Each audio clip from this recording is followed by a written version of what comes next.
Salem, Massachusetts. The winter of 1692. In the space of about 10 months, over 200 people in this small Puritan community were accused of witchcraft.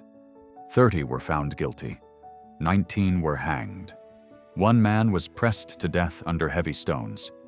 And at least 5 more died in jail, waiting for a trial that never came. Not one of them was a witch. In this video, I've used AI reconstruction tools to bring Salem back to life. The village, the courtroom, the jail, the hill where the executions happened, and to try to understand how a community arrived at this. How ordinary people in a real place ended up doing this to each other. What Salem actually was. The first thing worth knowing is that Salem Village and Salem Town are not the same place, and understanding the difference matters a lot here. For Salem Town, on the coast, is a prosperous merchant port. It trades with England, with the Caribbean, with Europe. It's connected to the wider world in a way that most of colonial New England isn't.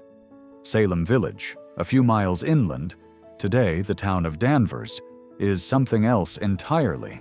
It's poorer, more rural, and by 1692 it's a community that's been arguing with itself for decades. Land disputes, feuds between families that go back generations, a church that's gone through 4 ministers in 20 years. The current minister, Samuel Parris, arrived in 1689. He'd asked for more than the village could easily give him, a larger salary, ownership of the parsonage, and a significant part of the community resented him for it. Some families had stopped attending his church entirely. The Puritans who built this community believed, genuinely and completely, in the physical reality of the devil. This wasn't metaphor or superstition. Satan could walk among them. He could recruit agents. He could cause illness and destroy crops and kill livestock. The supernatural wasn't separate from everyday life. It was woven through it. And in the early 1690s, everything felt precarious. King Philip's War, a devastating conflict with indigenous nations across New England, had ended just 16 years earlier. A smallpox epidemic had killed thousands. The colony's political charter had been revoked by the English crown, leaving Massachusetts without clear legal authority. The new governor had barely arrived when the accusations began. This is the world that produced what happened next. The fits begin. It starts in January 1692 in the house of Samuel Parris himself. His 9-year-old daughter Betty begins having fits. She screams, throws things, contorts her body, falls into trances. Her 11-year-old cousin Abigail Williams, who lives in the household, starts doing the same. The village doctor, William Griggs, examines both girls and can't find a physical explanation. His conclusion: bewitchment. In the medical and theological understanding of Puritan New England, that's a legitimate diagnosis. It means the devil has found a foothold in Salem Village. Other girls begin showing the same symptoms: Ann Putnam Jr., Mercy Lewis, Elizabeth Hubbard, Mary Walcott. The fits spread, and the community's response isn't skepticism. It's alarm and pressure. Who is doing this? Who is tormenting these children? Under questioning, the girls name 3 women. Tituba is an enslaved indigenous woman from the Caribbean, owned by Parris himself. Sarah Good is a homeless beggar, known for muttering under her breath when people turned her away from their doors. Sarah Osborne is elderly, bedridden, and had a scandalous past. These aren't random choices. They're the people a frightened, hierarchical community finds easiest to point at. All 3 are brought before magistrates on the 1st of March. Good and Osborne deny everything. Tituba, almost certainly under coercion, and very aware of how precarious her situation is, confesses. And in that confession, she tells the court that the devil came to her, that she signed his book, that there are 7 more witches already in the community. 7 more. In a village of a few hundred people. From that moment, the question isn't whether witchcraft is happening in Salem, it's how many of your neighbors are already part of it. The accused.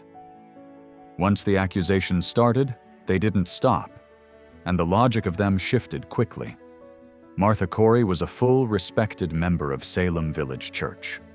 When she was arrested in March, it sent a particular kind of shock through the community. Because if Martha Corey could be a witch, with her church membership, her standing, her decades in this village, then the accusations had no natural boundary. Anyone could be next. Rebecca Nurse was 71 years old, nearly deaf, and so widely respected that 39 of her neighbors signed a petition on her behalf and submitted it to the court. The jury found her not guilty. Judge Stoughton sent them back to deliberate again. They changed their verdict. She was hanged on the 19th of July. The conditions in Salem's jails are part of this story that often gets skipped over, and they shouldn't be. The accused were held in chains. Puritan theology held that a witch's specter couldn't leave the body if the body was physically restrained. The jails were overcrowded and disease-ridden. Prisoners had to pay for their own food and care. Those who couldn't afford it went without. At least 5 people died in custody before they ever saw a courtroom. One of them was Sarah Osborne, one of the original 3 accused, who died in jail in May. Never tried, never convicted, never given a chance to defend herself. And then there's Dorothy Good. Dorothy Good was 4 years old. She was the daughter of Sarah Good, one of the first accused. She was arrested. She was interrogated. She was jailed. Her confused, frightened answers to the magistrates were treated as a confession. She spent months in chains. She was eventually released, but her father later petitioned the court saying the experience had left her with, in his words, little reason to govern herself for the rest of her life. A 4-year-old, in chains, for witchcraft. I find it difficult to look at this reconstruction of the jail and not sit with that for a moment. What does a legal system have to believe? About evidence? About who counts as a credible witness? To make that possible? I'd genuinely like to know what you think about that. Drop it in the comments. The courtroom. On the 27th of May, Governor William Phipps established what was called the Court of Oyer and Terminer. The name comes from law French. It means, roughly, to hear and to determine.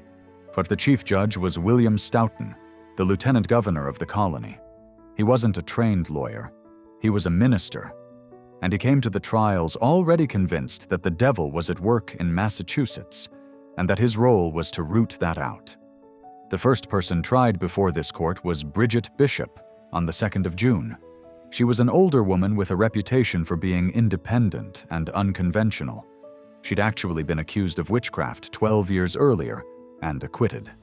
When asked if she had committed witchcraft, she said, "I am as innocent as the child unborn." She was found guilty. 8 days later, she was hanged. The central problem with this court, and the reason it became a catastrophe, was the question of evidence. Witchcraft, by its nature, leaves no physical trace. So the court relied heavily on what it called spectral evidence, testimony about dreams and visions. If a witness said that the accused person's spirit had visited them in the night and tormented them, that was admissible as a legal proof. Think about what that actually means. The only people who could see the specter were the accusers. There was no way to disprove what you couldn't see. Confession was the only path that offered any chance of leniency, and confession meant naming others. Confess, and you might live. Deny, and you would almost certainly hang. This is why 54 people confessed to witchcraft during these trials. Not because they were guilty, because confession was survival. And it's why the people who stood in that courtroom and simply said they were innocent, who refused to give the court what it wanted, paid the highest price. The executions. The hangings took place on 3 dates across the summer and autumn. The 19th of July, 5 people. Among them, Rebecca Nurse, the 71-year-old whose neighbors had petitioned for her release, and Sarah Good, who, on the scaffold, when a minister made a final demand that she confess, replied, "I am no more a witch than you are a wizard, and if you take away my life, God will give you blood to drink." The 19th of August, 5 more, including George Burroughs, a minister, the only ordained clergyman executed during the trials.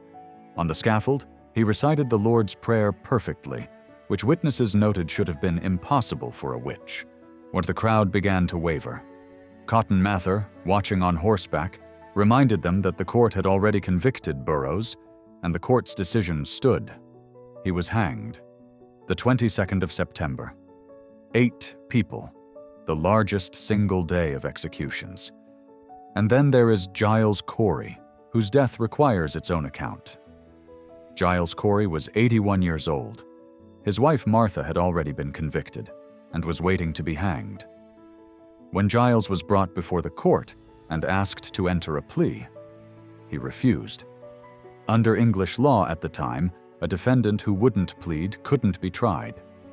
The court's response was a punishment called pressing.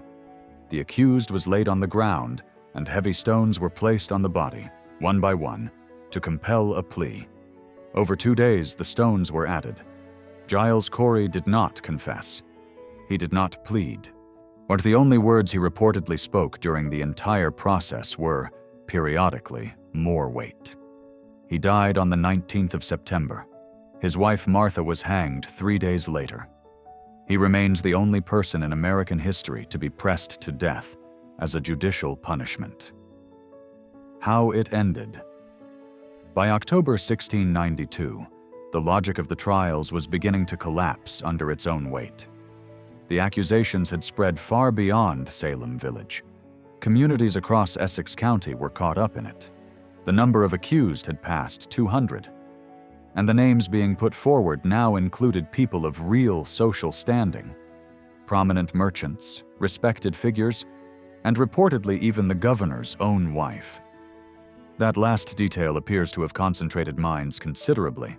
Increase Mather, one of the most influential ministers in Massachusetts, published a treatise in October arguing against spectral evidence. It were better, he wrote, that 10 suspected witches should escape than 1 innocent person should be condemned. On the 29th of October, Governor Phipps dissolved the Court of Oyer and Terminer. A new court was established that explicitly excluded spectral evidence. Of the remaining cases it heard, it convicted 3 people, and all 3 were pardoned without execution. By May 1693, all remaining prisoners had been released. The whole thing, from Betty Parris's first fit to the last prisoner walking free, had taken about 15 months.